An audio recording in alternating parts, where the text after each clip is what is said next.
Quick little disclaimer, Chasm is currently a work in progress. The footage you are currently seeing is of the Chasm Alpha, and as such, things are subject to change. That being said, roll the intro!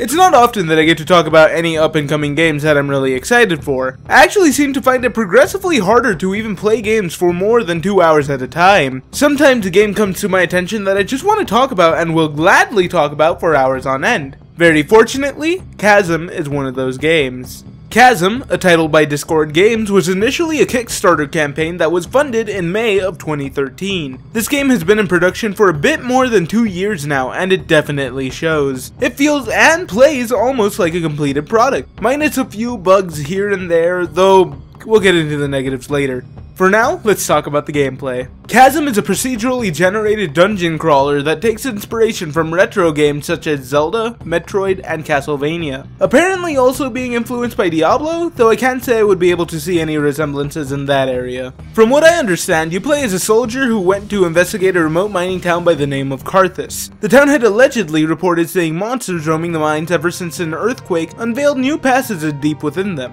Upon arriving, you find that a mysterious force is keeping the residents from leaving. As a result, you're forced to move deeper into the mines in search of a resolution. Now here's where I must be entirely honest with you. I'm not very interested at the narrative at the current moment in time, but that's okay! The game doesn't force the narrative down your throat, so much like in Metroid Prime, all the narrative is completely optional. See a note? You can read it, or you can walk past it, break the box, and leave. Whichever one you pick, you're not in the wrong. Though it should be noted that along with giving hints toward the game's lore, the notes also provide helpful tips for proceeding with the game. There was maybe only one instance that I can recall where a note was absolutely needed to proceed. It was with this puzzle segment that required you to do a sort of memory game.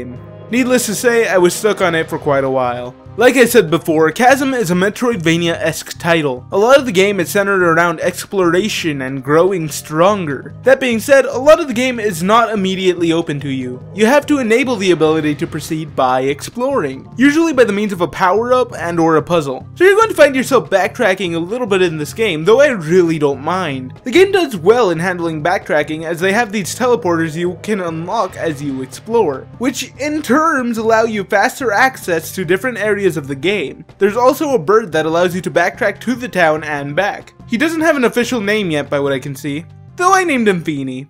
He's my Feeny. Fighting through enemies allows you to gain XP, which makes you progressively stronger. Level ups increase your stats a little bit at a time. Weapons, armor, and gems allow you to upgrade your stats so you can do more damage. Different weapons change up the combat in various ways. Trinkets can be collected to upgrade your stats in town. Bottles can be used to carry health and mana. Gold is used to purchase armor, weapons, and spells. Spells are much like in Castlevania. You have a certain amount of magic and you can cast a various range of spells, most of which attack in a specific way. The axe can be thrown in an upward arc, perfume can be used to attack enemies on the ground at different elevations, and knives can be shot forward to attack enemies at a distance. There's even a whip you can use to make the game feel even more like Castlevania! Yeah! I really like Castlevania.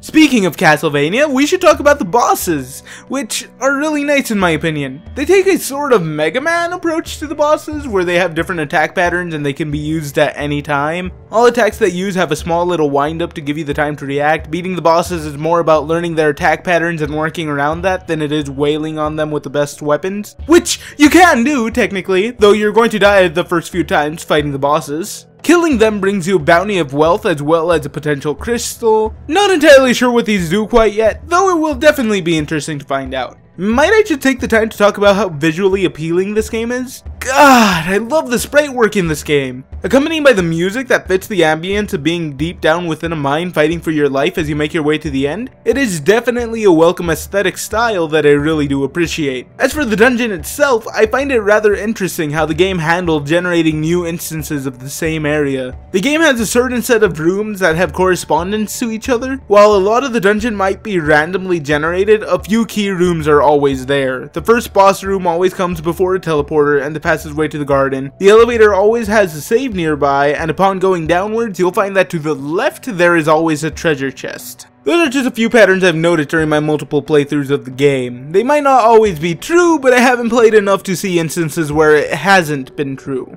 The only real nitpick I have with the game at the moment is that Dalton doesn't change his appearance depending on what you equip him with. He always looks the same, and it's kind of a shame. I wish subtle changes to its sprite would happen in correspondence to what you equip him with. Just a little something to make it feel like you're changing a bit more as you progress in the game. Whether this is going to change in the final version, I'm not entirely sure, though that's more of a personal nitpick than anything else. Any other real issue I've had with this game is more of a bug that I'm sure will get patched out before the final release. A lot of work has went into Chasm, and it definitely shows. Through the game's presentation, tight controls, visually pleasing aesthetics, and replayability, I will have to say that Chasm is definitely a game that is worth a play.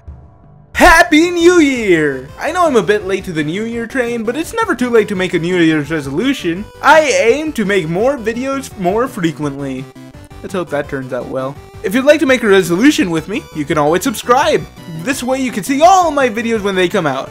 Wouldn't that be great? You can also follow me on Facebook and Twitter, links down in the description. Haven't had enough of my videos? Alright, then how about you watch my review on the video game Blasto, an old PS1 game nobody else seems to know besides me.